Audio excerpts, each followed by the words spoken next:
Boa tarde a todos.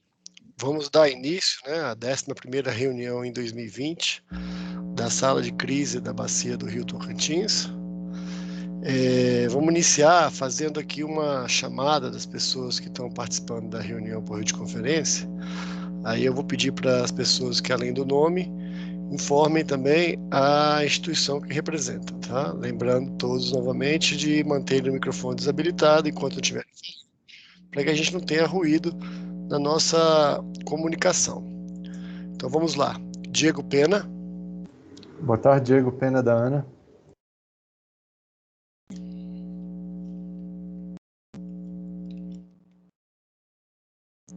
Diego.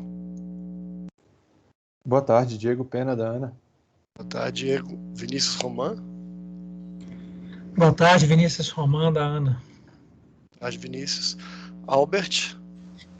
Boa tarde, Albert da Codevasp. Boa tarde, Albert. Rafael Almeida. Boa tarde a todos, Rafael Almeida da Engie Brasil Energia. Boa tarde, Rafael. Tadeu Ferreira. Boa tarde, Codevasp Brasília. Boa tarde, Tadeu. Edmilson Silva. Edmilson. Boa tarde a todos, Edmilson da ANA. Boa tarde, Edmilson. Gregory Bernardes. Boa tarde a todos, Gregory, aqui da Usina Hidrelétrica de Estreito. Boa tarde, Gregory. Fernando Zanola. Boa tarde, Hamilton Zanola, da Suzano e Imperatriz. Boa tarde, Hamilton. Israel da Silva. Boa tarde a todos, EDP, representando o Lajeado e Peixe Angical. Boa tarde, Israel. José Aguiar. Boa tarde, José Aguiar da ANA. Boa tarde, José Aguiar. Luiz Guilhom. Boa tarde a todos, aqui é Luiz Guilhom pelo INS. Boa tarde. Boa tarde, Guilhom. Marcelo Rocha. Boa tarde, Marcelo Carvalho, representando Furnas. Boa tarde, Marcelo. Marcelo Celucci. Boa tarde a todos, Marcelo Celucci do Semadem. Boa tarde, Celucci. Márcio da Rosa. Márcio Bessa, Eletrobras, Eletronorte. Boa tarde para todos. Boa tarde, Márcio. Maria de Fátima. Boa tarde a todos. Maria de Fátima Martinez, Codevasp. Boa tarde, Maria de Fátima. Marlia. Boa tarde, Marlia, do Ministério de Minas e Energia. Boa tarde, Marlia. Nazir. Nazir, a gente não te ouve. Seu microfone, a princípio, não está funcionando, tá? Rafael Barros. Boa tarde a todos. Rafael Barros, pelo ONS. Ok. Nazir está pela PRF, Rodoviária Federal. Tá, a princípio está sem microfone, tá, Nazir? José Vicente. Boa tarde, Antônio Augusto. Boa tarde a todos.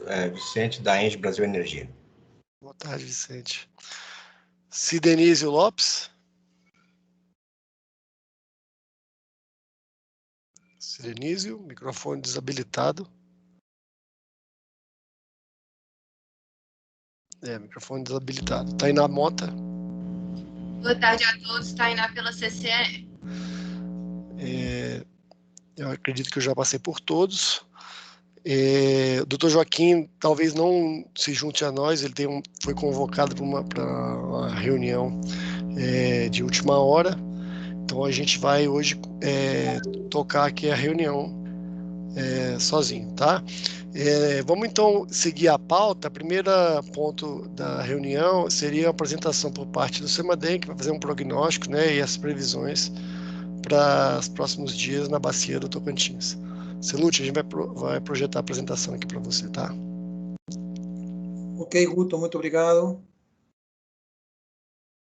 Bom, vamos começar olhando as chuvas dos últimos dias. Então, podemos ir para a primeira figura. Tem um pequeno erro aqui, está no título últimos 30 dias, mas na verdade o gráfico mostra a chuva dos últimos 15 dias, do dia 11 de outubro até o dia 26, ontem. Na figura da esquerda está a chuva acumulada, valores em verde e azul indicam volumes maiores. Então, dá para ver que nos últimos 15 dias, de fato, choveu, né? Na região sudeste, centro-oeste, parte da região norte, de uma forma geral.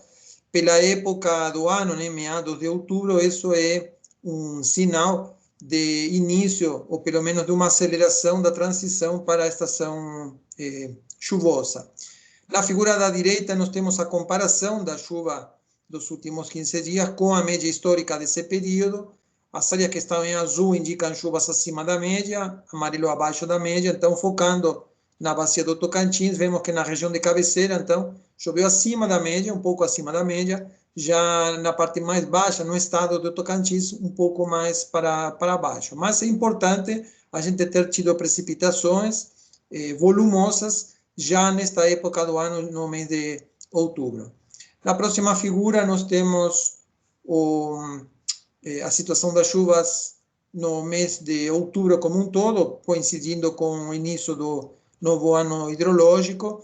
Aqui está o contorno da bacia. Novamente, a figura da esquerda mostra o valor da chuva observada e à direita a comparação com a média histórica.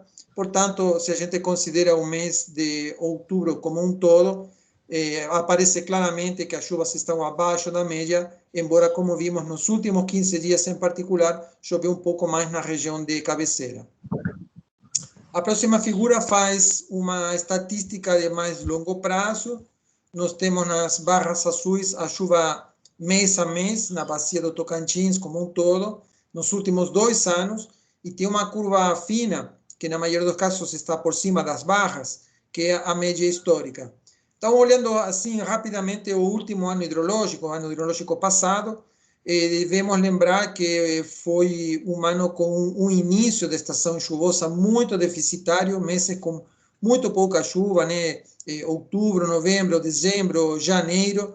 Só no final da estação chuvosa e no início do outono, né? Em janeiro, fundamentalmente fevereiro, março, abril, é que nós tivemos chuvas mais próximas ou até um pouco acima da média histórica.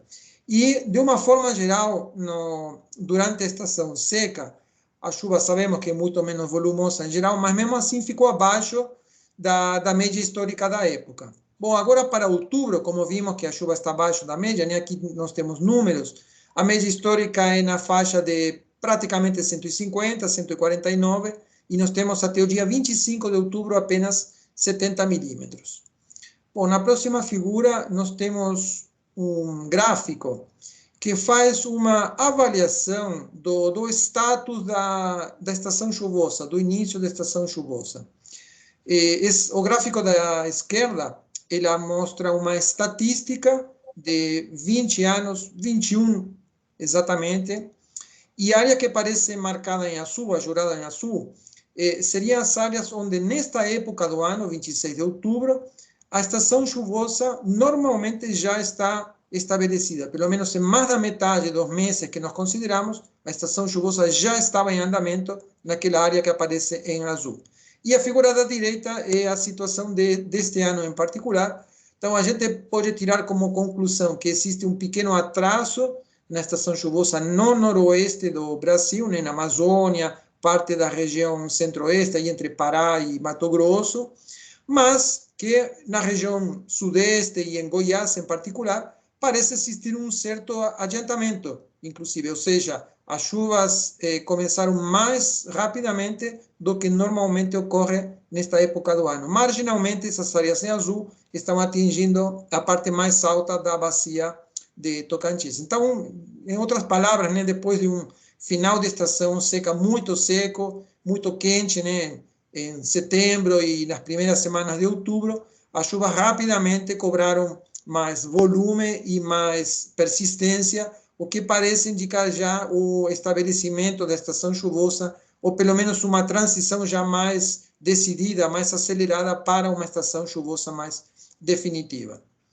Bom, a próxima figura mostra a situação meteorológica de hoje, muito interessante porque na imagem de satélite de hoje, do INMET, aparece muita nebulosidade no centro-norte do Brasil, inclusive parte do semiárido, também na bacia do Tocantins, parece uma situação mais, digamos, típica de verão, e não tanto da primavera, da transição para a estação chuvosa. Então, digamos, aparece boa nebulosidade, vinculada àquela chuva que nós observamos, claro, na primeira figura, e mais embaixo aparecem duas elipses. A primeira aí perto da região sul do Brasil, sobre o Oceano Atlântico. Isso é uma frente fria que vai avançar, vai juntar com aquela elipse vermelha, a nebulosidade da frente fria de baixo vai juntar com aquela outra de cima, e isso vai fazer persistir a precipitação sobre a região central do Brasil. E depois tem uma outra elipse mais ao sul, entre o Chile e a Argentina, pegando parte do Oceano Pacífico, que isso está relacionado a uma frente fria mais intensa, uma frente que vai causar uma queda de temperatura importante na região sul do Brasil, parte do sudeste, e essa frente vai também acoplar de alguma forma com essa nebulosidade que está mais ao norte e vai reintensificar a precipitação. Então, nós temos já hoje uma área de nebulosidade que vai receber dois reforços. Um talvez menor da primeira elipse e um maior daqui a 3, 4, 5 dias, um reforço ainda maior. Então, em função de toda essa situação, dessa combinação, a previsão de chuva para os próximos 7 dias, na próxima figura, mostra uma banda, né, de precipitação na figura da esquerda, na cor azul mais escuro, passando aí por Espírito Santo, Minas Gerais, Goiás, e se estendendo em direção à região norte. E vejam que essa banda de chuva, nebulosidade, ela abrange praticamente toda a bacia do Tocantins. Na figura da direita, dá para ver a comparação da chuva prevista com a média histórica. Então, tudo que aparece em azul indica chuvas acima da média. Então, está claro que na próxima semana, estamos falando de hoje, 27 de outubro, até o dia 3 de novembro, deve chover acima da média na bacia.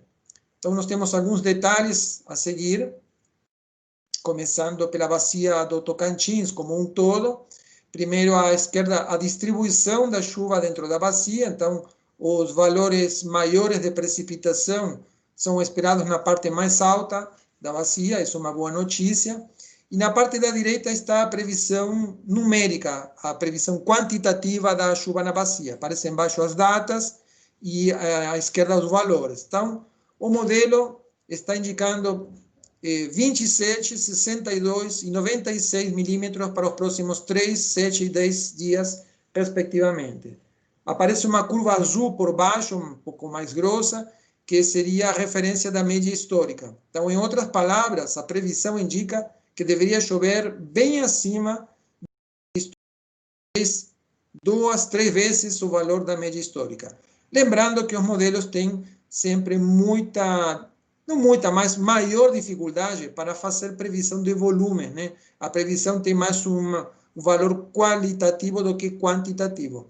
Mas essa previsão é feita a partir de 30 previsões paralelas, que são essas linhas finas que aparecem, e todas essas 30 previsões estão indicando valores de chuva acima da média histórica, alguns mais, outros menos. Aqueles números que aparecem em preto é a média desse conjunto de previsões. A próxima figura é semelhante, só que para a bacia do Araguaia. Aqui também a chuva está distribuída mais ou menos da mesma forma, com valores mais altos na cabeceira da bacia. Novamente, na figura da direita aparecem valores na faixa de 60 milímetros, aproximadamente para uma semana, e esses valores correspondem a bem mais do que a média histórica esperada para esta época. Temos ainda na próxima figura especificamente a subbacia de Serra da Mesa, da cabeceira, e aqui a previsão é ainda mais abundante, né? Na faixa de 80 milímetros poderia chover na cabeceira, e isso é também basicamente entre 2 e 3 vezes o valor esperado para esta época do ano. Ainda temos o trecho mais baixo da bacia, que é um trecho onde normalmente chove muito pouco nesta época do ano. Mesmo assim, nós temos alguma previsão de chuva na faixa aí de 30 milímetros, e vejam como esse valor de 30 milímetros fica bem acima da curva azul, que está bem deitada lá embaixo, porque a média histórica desta época é muito baixa, né? época, como falava, onde costuma chover muito pouco, mas essa previsão de 30 milímetros, que poderia ser 60 para 10 dias, né? 30 é o valor para uma semana, 62 para 10 dias, então esses valores estão bem acima da média desta época. Então, para os próximos 7 a 10 dias, nós temos uma previsão bem otimista em termos de chuva. Bom, na próxima figura, nós temos uma tendência, chamamos, porque a confiabilidade é menor, portanto, não chamamos de previsão, mas chamamos de tendência. Seria para a semana que vai do dia 4 de novembro a 11 de novembro. E aqui a expectativa é de chuvas um pouco mais baixas, mais ou menos dentro da média. Na verdade, na parte de cabeceira da bacia poderia chover um pouco abaixo da média, e as chuvas seriam de normal para cima do normal no trecho mais baixo. Mas, em definitiva, uma segunda semana, também com expectativa de precipitação, basicamente em toda a bacia, embora com um pouco mais de irregularidade, e com volumes menores, né? Dentro ou até talvez um pouquinho abaixo da média. Próxima figura, por favor. Bom, aqui focando estritamente na subbacia da Serra da Mesa, dados de chuva na parte de cima, só para lembrar que na época seca, de maio a setembro, a chuva foi bem inferior à média, nós tivemos 31% da média histórica, então no período seco realmente choveu muito pouco, e em outubro a chuva melhorou por conta dos últimos dias especificamente, e nós temos 115 milímetros, que representa 91% da média histórica. Com a expectativa de chuva para os próximos dias, é provável que em Serra da Mesa a média histórica de outubro seja, no mínimo, alcançada, até talvez com um pouco de sorte, ultrapassada. Na parte de baixo, nós temos dados das vazões, bom, agora em outubro, as vazões estão abaixo da média histórica, em torno de metade da vazão da média histórica.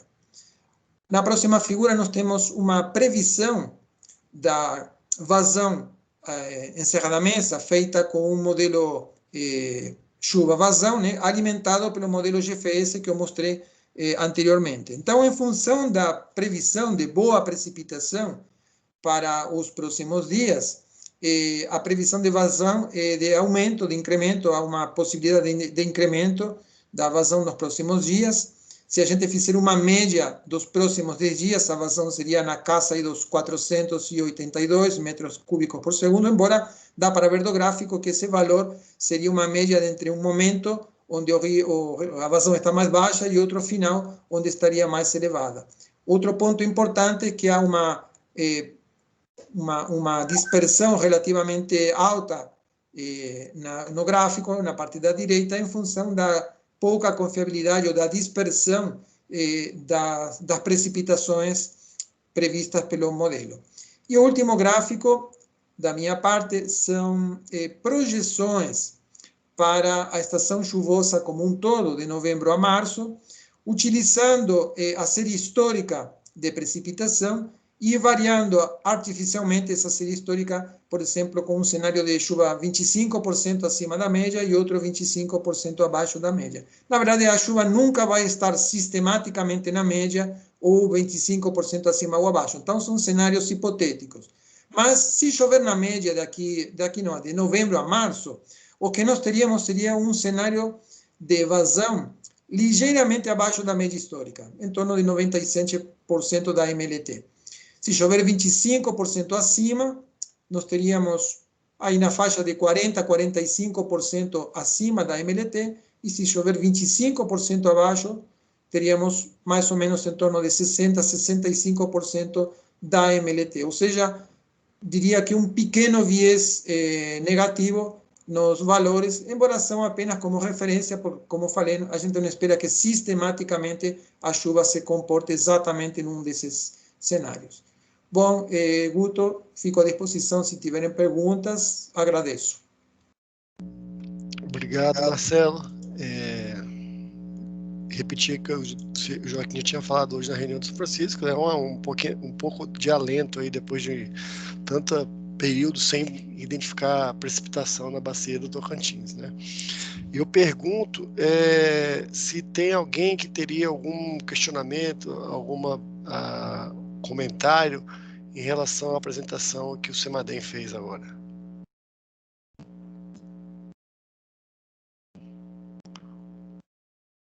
Então, Marcelo, eu agradeço a sua apresentação. Fica livre para continuar aqui na reunião, né? Eu sei que tem outras reuniões acontecendo agora também ao mesmo tempo, mas muito obrigado aí pela apresentação, tá? Eu que agradeço, Guto. Então vamos conseguir então a nossa pauta agora. O próximo item é uma apresentação do ONS, que vai dizer como é que foi a operação dos empreendimentos instalados no Rio Tocantins e qual é a expectativa de operar no próximo mês. Vamos projetar aqui a apresentação, não sei quem vai fazer a apresentação, se é o Guilhom ou o seu... Boa tarde, Guto, sou eu, é o Guilhom. Ok, então, Guilhom, vamos projetar aqui. Bom, então vamos dar início à nossa apresentação para o dia de hoje, para a Bacia do Rio Tocantins. Próximo slide, por favor. Bom, a pauta da apresentação seriam as usinas da Bacia do Rio Tocantins, as condições hidrológicas observadas, a operação dos principais reservatórios, como é que se deu, e, por último, a simulação para a usina de Serra da Mesa. Próximo, por favor. Bom, usinas hidrelétricas da Bacia do Rio Tocantins, vamos lá. Isso aí é só para refrescar a memória, né? Os armazenamentos. Serra da Mesa está com 27,5%, Peixes de Cal 51,5% e Tucuruí 26,1%. São os armazenamentos agora. E a gente destaca aqui a cascata toda, né, desde Serra da Mesa até Tucuruí, onde o mais importante seriam as defluências mínimas que têm que ser praticadas. Então, temos os 300 em Serra da Mesa, 90 em Canabrava, 360 em Peixes de Cal, 255 em Lajeado e os 744 lá de Estreito, que é já conhecido de todos. Próximo slide, por favor. Condições hidrológicas observadas. Então, o que a gente vem observando? Aqui a gente tem um gráfico ao longo dos 2 anos, né? 2019 e 2020. A gente observou aqui em 2020, os meses, pelo menos entre março e junho, foram meses bastante bons, né? Eu diria que até julho e agosto ainda foram meses razoáveis em termos de comparação com a média. Então, a gente tem, de março até junho, teve valores acima da MLT de vazões, né? Vazões afluentes à Serra da Mesa. Os meses de julho e agosto ainda foram bastante bons, só um pouquinho abaixo da média, 95% em julho e 91% em agosto, mas quando entrou o mês de setembro, já ocorreram uma média de 68% da MLT, ou seja, um valor bem mais baixo da média, e o mês de outubro até o dia 26 está se configurando agora como 41% da média, ou seja, setembro e outubro foram meses um pouco mais secos. Então, essa apresentação inicial do Celute nos dá bastante ânimo, né? Bastante assim, alegria em saber que a gente pode talvez recuperar esses 41% e não fechar outubro com 41%. Se essa chuva realmente acontecer, pelo menos nessa primeira semana, a gente pode ficar numa situação um pouquinho melhor em termos de afluência. Próximo slide, por favor. Bom, aqui as vazões naturais para a Serra da Mesa, as vazões afluentes, né, vazões naturais. Aí a gente vê em negro o ano 2020 e 2021, ou seja, está ali no meio, né, no meio de todos os piores anos do histórico. Então, ele não é um ano tão bom assim, mas, de qualquer maneira, em outubro, até o presente momento, ocorreu 232 metros cúbicos segundo.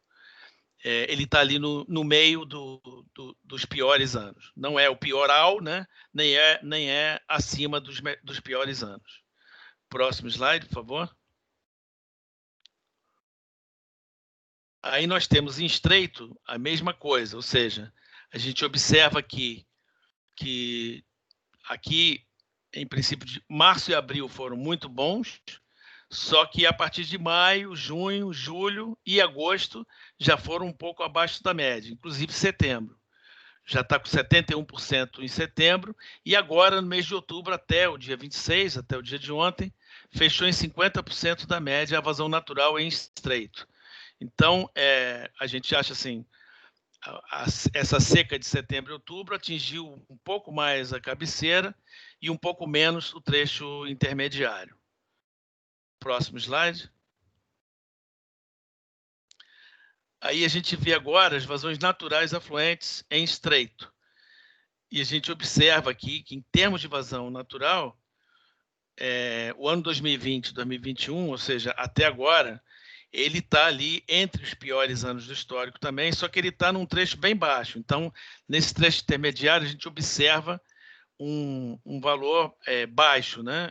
Ele está entre os piores anos realmente do histórico.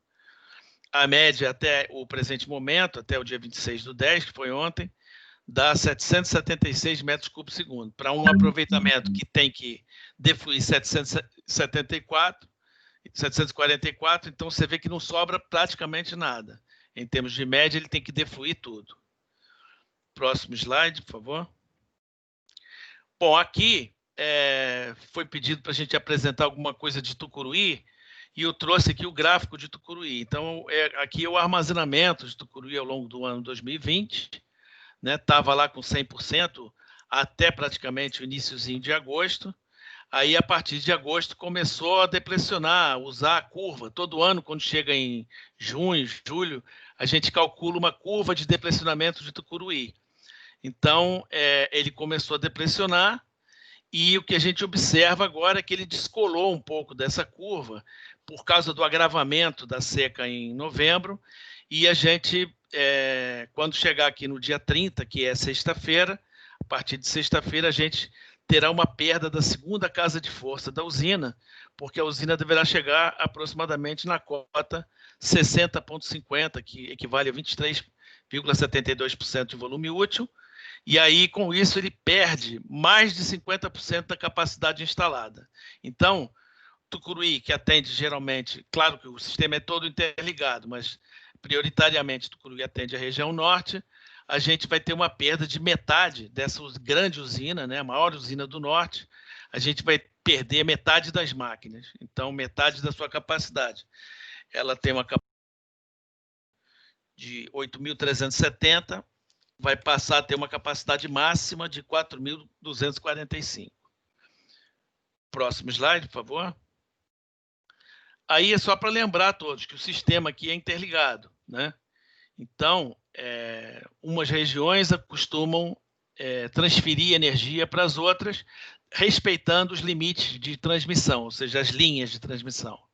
Então, a gente observa que para esse ano 2020, esses gráficos são os gráficos das 4 regiões para o ano 2020. Então, são as gerações das usinas, né? E aqui em negro seria a carga a ser atendida, ou seja, o mercado consumidor de energia. Então, observem que a gente, no Sudeste, a gente precisou atender uma demanda de energia, uma carga de energia maior do que a geração do próprio Sudeste. Então, para atender essa carga sem que haja corte de carga, sem que haja dificuldade em atendê-la, toda essa energia excedente aqui, que faltaria para chegar no gráfico preto, ele foi importado de outra região, tá? Na região sul, a gente observa que no começo do ano, desde o começo do ano, até mais ou menos maio, junho, a gente observa que a carga da região sul, toda ela é atendida, a maior parte dela, né, é atendida com energia importada de outras regiões. Aí, quando chega junho, ele começa a ser autossuficiente, começa a se atender propriamente. Mas acontece que a região sul também está passando por um momento de seca, né? A gente está com 2 meses, setembro e outubro, que foram ruins para o Tocantins, mas foram ruins para o sul também. Então, a gente já descolou aqui e o sul também precisa puxar energia de outras regiões. Então, o Sudeste eventualmente precisa, o Sul também precisa. A região norte, que fica com superávit de geração de energia, esse gráfico azul significa geração hidráulica, o gráfico amarelo significa geração térmica. O gráfico vermelho significa geração solar e o gráfico verde é geração eólica. Então, observem aqui que o norte, a região norte, ela fica superavitária boa parte do ano, ou seja, ela fica exportando energia para outras regiões. Então, ela fica atendendo a esses déficits aqui do sul, né, através da linha norte-sul. Agora, a partir de determinado mês, aí, em torno de julho, ele começa a ficar simplesmente, ele começa só a conseguir atender a sua própria carga. E como ele está gerando aqui, nesse patamar, no patamar um pouco maior que a carga, ou seja, hoje ele está exportando energia, um pouquinho de energia excedente, a partir de sexta-feira, essa energia vai cair pela metade, ou seja, ela realmente não vai conseguir atender nem a própria carga do norte. Então, ela vai precisar puxar energia de outras regiões para atender a sua própria carga. E o Nordeste, por último, seria a última região, também, em alguns momentos, é deficitária, então ela puxa energia de outras regiões, mas na medida em que o ano avança, quando chega junho, julho, principalmente o período seco, a energia eólica aumenta muito a geração, chega a bater recorde, esse ano bateu recorde algumas vezes, de geração eólica. Então, ele fica bastante superavitário e essa energia toda é escoada para atender as demais regiões onde precisar. Agora, o problema é que nós temos aqui, em algumas ocasiões, o vento vai embora. Então, faz um vale, observem lá no final, tem uns dias ali que a eólica micou, ou seja, parou de gerar. Por quê? Porque exatamente o que acontece? Quando chove, não venta. Então, a entrada de chuvas é muito bom para o Sudeste, para os reservatórios das 4 regiões, né, das usinas hidrelétricas, mas, por outro lado, para as usinas eólicas do Nordeste, é ruim a chuva porque elimina um pouco essa ocorrência de ventos. Próximo slide, por favor. Bom, operação dos principais reservatórios. Então, a gente observa aí que Serra da Mesa, em 2019, chegou a um armazenamento máximo de 22,9%. Esse ano de 2020, a gente conseguiu operar numa situação melhor, mais favorável, e chegamos a 37,7% de armazenamento. E a perspectiva, o último dia, né, que é o dia 26, nós estamos com 27,5% de armazenamento. Próximo slide. Estreito, nós temos aí uma operação praticamente a fio d'água, a gente observa que a afluência e defluência estão batendo quase que em cima, né? Podia voltar Guto, só um momentinho? Só destacando que a defluência de Serra da Mesa está em torno de 900 metros cúbicos por segundo. Mas por que ele está nesse patamar alto? Porque ele está precisando, o sistema está precisando. Vocês viram ali, o sistema interligado nacional precisa de uma geração mais elevada em Serra da Mesa. Ele está gerando em torno de 800 e poucos megawatts, com esses 900 metros cúbicos por segundo. E não tem como a gente gerar menos e ter uma defluência menor, tá bom? Próximo. Esse aí, então, já mostrei que estreito, né? Então, temos aí a restrição de 744 e observe que a fluência e defluência estão acima dos 744 e tem uma folga, tá? Hoje eu acho que em torno de uns 1.300 metros cúbicos por segundo, mais aproximadamente, tá bom? Próximo slide, por favor. Bom, agora passo a palavra ao colega Rafael, que vai apresentar a simulação para o final do ano. Rafael, por favor. Ok, obrigado, Guilherme. Boa tarde a todos de novo. Vamos prosseguir com a nossa avaliação. Esse primeiro slide ele resume as premissas que são consideradas na simulação, como sempre, né? A simulação foi efetuada no dia de ontem e a gente está trazendo aqui, estendendo o nosso horizonte. Na última reunião a gente estava trazendo até o final de novembro, agora a gente está trazendo até o final de dezembro, já incorporando aí mais um pouco da informação do período das chuvas. Com relação ao cenário das afluências, continuamos usando o nosso modelo chuva-vazão, modelo de MAP-ONS. Na primeira semana, tem a incorporação da previsão de chuvas dos modelos ETA, GFS e SMWF, e no restante do período nós desmembramos em 3 cenários, com um cenário mais crítico, um cenário intermediário e um cenário um pouco mais otimista. E aí o destaque é o cenário mais crítico, considera para essa janela que a gente está analisando é a chuva do ano passado, a chuva de 2019, que foi, a gente todos se lembram, né, que foi a transição para o período úmido demorou muito para a Serra da Mesa. Na verdade, ela atrasou até final de janeiro, quando aí sim, finalmente, a gente teve aqueles eventos abundantes de chuva também para a Serra da Mesa. E com relação às defluências, a gente já vinha sinalizando desde a época do final da temporada de praias a possibilidade de termos a necessidade, né, de gerar um pouco mais de energia na cascata do Tocantins, em virtude da incerteza da carga, se ela teria uma retomada ou não, por conta da situação de pandemia, e também das condições hidroenergéticas no restante do SIM. E essa nossa expectativa se confirmou. O Guilherme acabou de destacar, né, foi necessário que a gente mantivesse uma geração elevada em Serra da Mesa, e toda essa vazão turbinada, em torno de 900 metros cúbicos por segundo, que vem sendo praticado, tem sido aí fundamental para a geração em toda a cascata até Tucuruí. E, desse modo, a nossa expectativa se mantém de continuar explorando essa geração em Serra da Mesa, com esse valor de vazão turbinada. Então, nossa simulação está considerando esse valor de 900 até o final do horizonte. E aí, naturalmente, né, a preocupação que nós temos com o atendimento da vazão mínima de estreito de 744, nesse momento não é uma preocupação, porque a própria defluência de Serra da Mesa já supera esse valor necessário para a estreita. Então, pode passar para o próximo, por favor. Esse é o resultado em gráfico das premissas das afluências para a Serra da Mesa.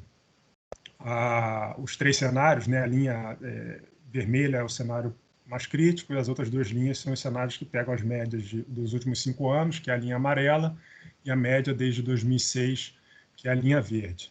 O que a gente vê aí é já uma expectativa de ascensão nas afluências, em função dos eventos de chuva que vem acontecendo desde o final da semana passada, e aí, pela sinalização do CEMADEM, eles devem continuar acontecendo, né, até a semana que vem. Então, tem essa ascensão do hidrograma deve realmente acontecer, a gente chegando a patamares próximos aí da média histórica, que é a linha tracejada preta, né? E aí, no pior cenário, depois de passar desse evento de chuva, né, a gente já está considerando aí o histórico de chuvas, em não se repetindo o que normalmente acontece, né, a gente tendo um cenário mais crítico de chuvas, que é essa linha vermelha, o nosso modelo hidrológico sinaliza aí vazões bastante baixas, né, até o final de dezembro, que seria aproximadamente metade da média histórica para esse período. Mas, em se repetindo o início de período úmido com chuvas aproximadamente médias, a expectativa é que as vazões elas progressivamente se elevem e fiquem próximas à média histórica para esse período, aí com valores percentuais próximos dos 100%, conforme indicado aí na tabela. Em valores absolutos, a gente estaria falando aí de vazões naturais em torno de 500 metros cúbicos por segundo. Pode passar para o próximo, por favor. Esse é o último slide com o resultado das nossas simulações. A gente está levando a simulação, né, até o final de dezembro, pegando os armazenamentos em 1º de janeiro, e aí, olhando um mês antes, né, que é o 1º de dezembro, a nossa expectativa do mês passado se manteve, que para os 2 melhores cenários a gente estaria com aproximadamente 25% de armazenamento, isso se manteve, a gente continua esperando que a gente atinja esses valores em 1º de dezembro, e no pior cenário também se manteve a expectativa de valores próximos ali de 23%, 22,8%, alguma coisa assim do gênero. E aí, em se mantendo, né, essas expectativas, agora, olhando sim o final de dezembro, início de janeiro, com as vazões médias, o armazenamento entre 23% e 25% de armazenamento, ou seja, o reservatório andaria praticamente de lado, sem ganhar, mas sem perder também muito armazenamento. Mas, em caso do cenário mais crítico, a gente continuaria perdendo armazenamento, chegando aí até o valor indicado de 18,3%. E aí, como comparação dos anos anteriores, né, o que foi observado em 1º de janeiro, a gente destaca aí que o ano mais crítico que já aconteceu foi em 1º de janeiro de 2018, que ficou um pouco abaixo dos 9% de armazenamento, e os resultados que a gente está vislumbrando agora, a gente estaria em armazenamentos superiores até anteriores ao ano de 2016, né, que foi a partir desse ano que a gente observou os piores armazenamentos para a Serra da Mesa. Então, a gente estaria voltando a níveis um pouco abaixo do que a gente observou em 2015. Com relação à simulação e às nossas informações, era isso que a gente tinha para apresentar, e aí a gente fica à disposição para qualquer esclarecimento. Obrigado. Ok, muito obrigado, Rafael, Guilhom. Eu pergunto se Furnas tem alguma coisa que gostaria de acrescentar à apresentação que o INS fez. Doutor Augusto, em relação à apresentação, não tenho colocação a fazer, não. A situação hidrológica espero que melhore, tá? Agora, o questionamento que eu queria trazer para essa reunião relativa a Furnas é o seguinte: Furnas, todos os anos, tem que se preparar para fazer aquela operação de redução para 100 metros cúbicos por segundo. E a gente gostaria de poder estar pronto para quando isso pudesse ser realizado, ou seja, com todo o processo junto ao IBAMA e à FUNAI. A gente já tem o pessoal da usina treinado para fazer monitoramento de qualidade da água durante a redução, o equipamento, inclusive, já se encontra na usina. Mas todo esse processo de autorização junto ao IBAMA e à FUNAI, de qualquer maneira, depende também de ter uma resolução da ANA que autorize a gente a praticar esse valor de defluência mínima de 100 metros cúbicos por segundo, médios diários. Tá? E aí eu gostaria de saber da ANA se esse processo, ou seja, já se vai ter feito uma resolução em breve para isso, ou se isso vai fazer parte daquela resolução que estava se falando, que contemplasse uma grande regra geral para o Tocantins, ou seja, que não fosse só uma coisa específica de Serra da Mesa, mas que juntassem todas as resoluções. Não sei se você pode responder, porque todos aqui e a Ana Paula não estão na reunião, mas, de qualquer maneira, eu gostaria de deixar isso registrado, que a empresa quer antecipar, na medida do possível, que a gente puder providenciar em termos de licenciamento para estar pronto para quando isso acontecer. Ou seja, vai que agora começa daqui a pouco a chover e a situação melhora para Tucuruí, depois, consequentemente, melhora a gigante de Serra da Mesa e viabiliza fazer essa redução, tá? Que é aquela história, que cada dia com essa resolução é benéfico para a gente conseguir recuperar a Serra da Mesa, uma oportunidade muito boa. Tá? Então, o que eu cobro da ANA é essa possível definição para o que a própria diretoria de Furnas andou questionando isso. Tá? Então, eu gostaria que fosse respondido, se existe uma previsão de quando essa resolução vai ser feita, o que a ANA pode nos adiantar a respeito desse assunto. Marcelo, a gente está recebeu inclusive essa semana ainda algumas contribuições daquela consulta prévia que a gente fez, que enviou para todo mundo, né? A Furnas recebeu, imagino que deve ter recebido essa consulta prévia.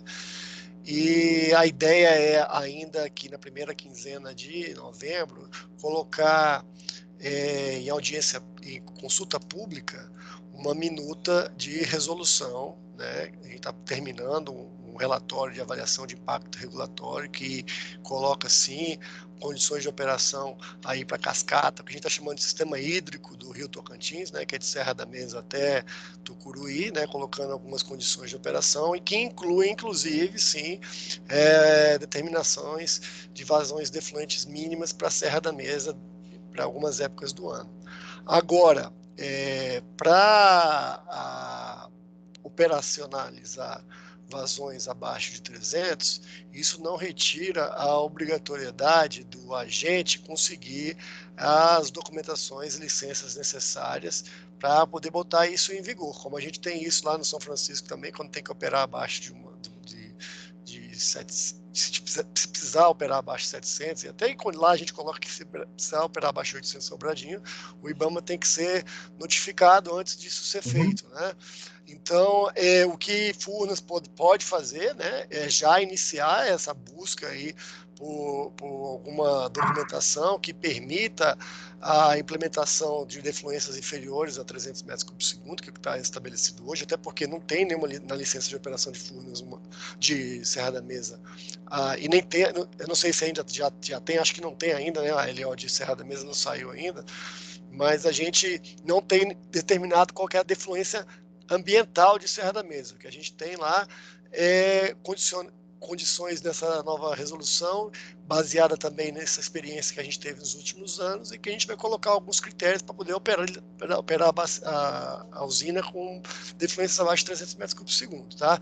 Então, na primeira quinzena, a gente deve colocar essa minuta de resolução para consulta pública. Aí não sei se Furnas poderia usar já essa minuta como já embasar, né, o pedido para poder operacionalizar isso, porque essa resolução ela tem que ficar no mínimo 45 dias de consulta pública para a gente receber críticas, contribuições, qualquer outro comentário, né, a gente tem que responder isso, e aí sim verificar, fazer uma reanálise baseada nesses comentários, nessas críticas, para verificar se a gente consegue ainda em 2020, 45 dias, talvez não saia em 2020, mas no comecinho de 2021, uma resolução já aí, dando uma segurança regulatória para todo mundo a partir da sua publicação, tá? Então, assim que a gente terminar esse relatório de avaliação de impacto regulatório, a gente vai colocar ele em audiência pública e a gente vai encaminhar uma cópia do relatório e da resolução, da minuta de resolução, para todo mundo aqui desse grupo, tá? E, enfim, vai ficar aberta para quem quiser, para o público, que não precisa ser desse grupo para poder dar os seus pitacos nessa resolução. Tá ok. Perfeito. Obrigado pelo esclarecimento.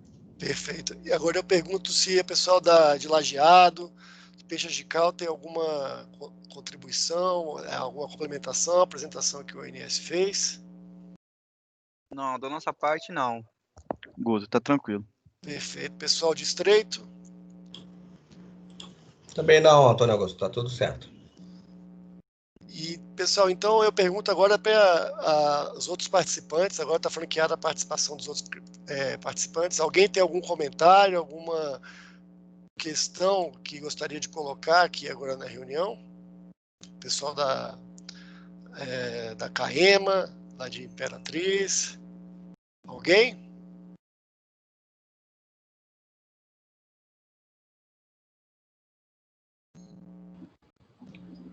Não, sem nenhuma objeção. Obrigado. Perfeito. Então, vamos encaminhar então para o término dessa reunião. Eu estou com a sugestão, a nossa reunião tem acontecido sempre na última terça-feira do mês, tem sido mensal.